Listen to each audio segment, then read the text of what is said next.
그 기영도 시집을 읽으면서 뒷부분을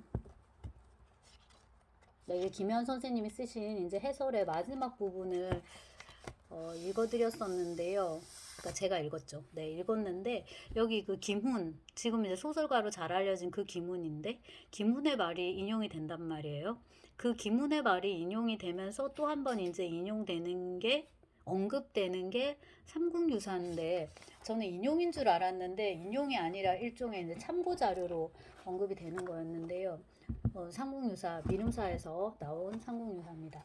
근데 이런 거는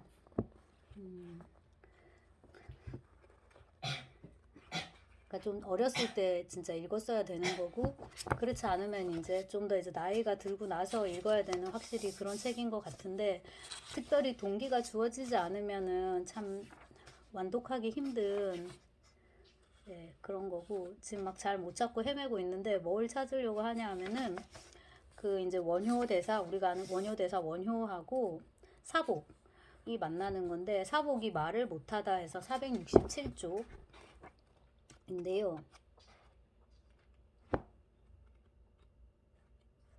이 사복은 뱀사자를 쓰더라고요. 그래서 사동이라고도 불리고 사파 뭐 이렇게도 불렸다고 하는데 뱀사자 써서 아이가 12살이 되도록 말도 못하고 일어서지도 못해서 뱀이 이렇게 기어다니고 말을 하지 못하잖아요. 그래서 이제 뱀아이다 이렇게 해서 이제 그 뭐야 사복이라고 했던 모양인데 어느 날 그의 어머니가 죽었다. 그러니까 사복의 어머니가 죽었단 말이에요.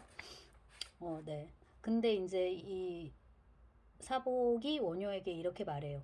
옛날 그대와 내가 함께 불경을 싣고 다니던 암소가 지금 죽었는데 나와 함께 장사 지내는 것이 어떻겠는가. 이 암소가 사복의 어머니를 가리킵니다. 근데 약간 곁다리로 지는 형이 지금 시집에 실은 건 아니고 그 잡지에 발표한 시 중에 예수 그리스도를 노래하는 시가 있는데 지금 내 십자가 아래서 나의 암소가 울고 있다고. 그러니까 이때 내 십자가의 나는 예수고 암소는 성모 마리아를 가리키거든요. 근데 시가 되게 좋은데 여기서 똑같이 암소라는 비유를 봐서 조금 놀랐고 아무튼 그래서 이제 그 사복의 엄마를 지칭하는 말이고요. 그래서 이제 원효가 좋다라고 하고 사복의 집으로 갑니다. 그리고 이제 원효가 시신 앞에서 이렇게 말을 하는데 태어나지 말지니 죽는 것이 괴롭구나. 죽지 말지니 태어나는 것이 괴롭구나. 이게 이제 원효의 말이에요. 그랬더니 사복이 말이 번거롭다.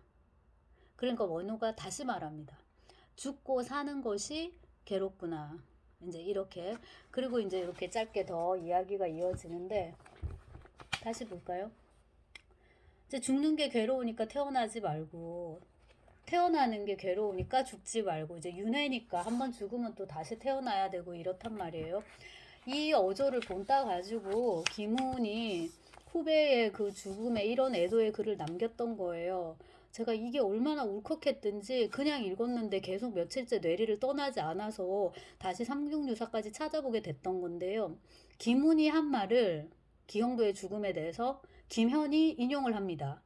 나는 기영도가 죽은 새벽의 심야극장, 그 비인간화된 캄캄한 도시 공간을 생각하고 있다. 그가 선택한 죽음의 장소는 나를 늘 진저리 치게 만든다. 앞으로도 오랫동안 그러할 것이다. 라고 이제 말한 뒤에 김훈이 그의 넋을 가라앉히기 위해 원효가 사복의 어머니를 위해 부른 개송의 어조로 개송이란 단어 되게 어렵더라고요. 저는 침통하게 당부하고 있다. 제가 이제 그 뇌리를 떠나지 않았다는 게 이건데요. 김훈이 원래도 산문을 잘 썼어요. 그러니까 제가 아는 김훈은 원래 산문 작가였는데 중년 노년에 이르러서 이제 소설을 써가지고 이제 확 뜨고 카레 노래 그다음에 뭐 남한산성 이런 식으로 김훈 선생님은 어떤 영웅주의 낭만주의 그런 거에 대해서 쓸 때 되게 잘 쓰는 것 같고 공무도안가 제목은 기억이 안 나는데 아무튼 그것도 제가 사서 봤는데 그건 재미가 없더라고요. 그러니까 이런 그 영웅 신화에 가까운 그런 내러티브가 좀 더 김훈한테 맞는 것 같더라고요. 그래서 그만큼 이제 어조가 비장하고 서사도 있죠. 두두둥둥 막 이런 느낌을 주는 영웅서사 그런 게 이제 잘 맞는 분이신 것 같은데 그런 어조를 이제 생각을 해보면 가거라 그리고 다시는 생사를 거듭하지 말아라 인간으로도 축생으로도 다시는 삶을 받지 말아라 썩어서 공이 되거라 내가 간 그곳은 어떠냐? 누런 해가 돋고 흰 달이 뜨더냐? 이제 그래서 김훈의 어조를 이렇게 되새기면서 기영도의 시를 다시 읽어보면 그는 이제 젊어 죽을 수밖에 없었던 시인이다라고 이제 김현 선생님이 쓰고, 김현 선생님은 또 오마르 카이암의 루바이아트의 시 하나를 빌어서 이제 애도를 합니다. 이게 1989년 5월 30일에 초판이 나온 책입니다.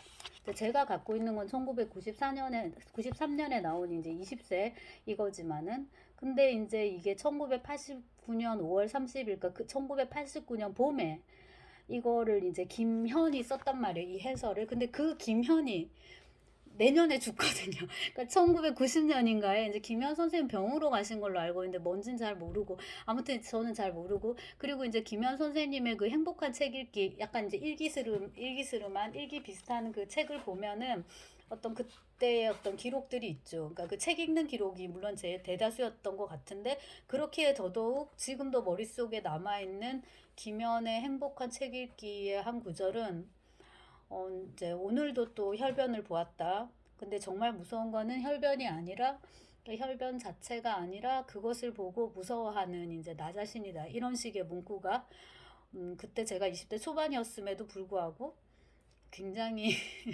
지금도 기억하잖아요. 책을 다시 안 봤는데도 그게 머릿속에 남아있고, 네. 그래도 혈변이 무서웠을 것 같아요. 그러니까 피똥 싼다 이러잖아요. 그래서 옛날 사람들이 피똥 싸는 거는 이제 죽는 거고, 그 다음에 복수 차는 건 못 고치고 뭐 등등. 요즘 의술이 좋아져가지고 이렇게 저렇게 의료적으로 많은 이런 관여를 해가지고 이제 살게 하는데, 그게 사실 완치의 환상인 거죠. 그렇게 이제 조금씩 연장하면서 이렇게 사는데, 언젠가는 죽는다는 점에서 우리는 다 시한부 인생인데, 기홍도가 이제 그 위험한 가게에 묘사된 여기 그 아버지의 모습대로 1969년 위험한 가게. 아버지는 그 약병에서 이거 알약 쓰러지듯이 쓰러지셨다고. 그러니까 이제 아버지의 이런 질환을 이어받았을 거라는 불안을 본인이 이제 이렇게 증명한 거잖아. 이렇게 휙 갔으니까 또 이거를 이제 애도하는 그런 글을 읽으니까 또 어떤 네, 좀 마음이 동요되는 그런 게 있고, 나중에 이제 읽고 나서 김훈은 이제 살아가지고 아까 말씀드렸듯이 그런 뛰어난 에세이스트에서 이제 소설가로 뭐 이상문학상도 받고, 언니의 폐경인가 화장인가 뭐 이런 걸로 그것도 받고, 또 그랬고, 또 이제 김현 선생님은 불과 이거를 쓰고 한 1년 뒤에 또 이렇게 이제 별세, 진짜 이 세상과 이제 이별을 하고 또 딴 데로 가시고, 그래서 이렇게 태어나서 늙고 병들고 이렇게 죽고 하는 게 뭔지 그거에 대해서 참 생각하게 되죠. 근데 이제 짧게 썼는데, 태어나는 게 참, 죽는 게 괴로우니까 태어나는 게 괴로우니까 죽지 말고, 반대인가요? 죽는 게 괴로우니까 또 태어나지 말고. 그러니까 태어나고 죽는 일이 정말 괴롭더라. 네, 굉장히 유구한 문제이기 때문에 또 학적으로도 우리가 탐구를 많이 하는 것 같고, 이제 저는 개인적으로 도스옙스키를 전공했기 때문에 자살에 대해서 많이 책을 들춰봤던 것 같고요. 올해는 톨스토이를 지금 읽으려고 하는데, 저기 망고 밑에 있는 게 톨스토이 부활이거든요. 이제 읽으려고 꺼내놨는데, 톨스토이 대표작 중에 이제 논문을 안 쓴 거는 저게 유일해서 이제 저거를 읽고서 쓰려고 하고, 그 다음에 이제 이반 일리치의 죽음 번역을 끝내야 되는데, 결국 올겨울에 못 해버렸는데, 그게 죽음이잖아요. 그러니까 죽음을 본격적으로 전공법으로, 직설법으로, 직접화법으로 다룬 이제 소설인 거죠, 그게. 근데 그게 길게 쓰기 참 힘든 주제라는 생각이 듭니다. 죽음이라는 게. 그러니까 삶에 대해서는 할 얘기가 많지만 죽음에 대해서, 왜냐하면 우리가 체험하지 않은 어떤 것이기 때문에 쓰기 힘든데, 톨스토이 나름으로 이제 전공법을 택한 거죠.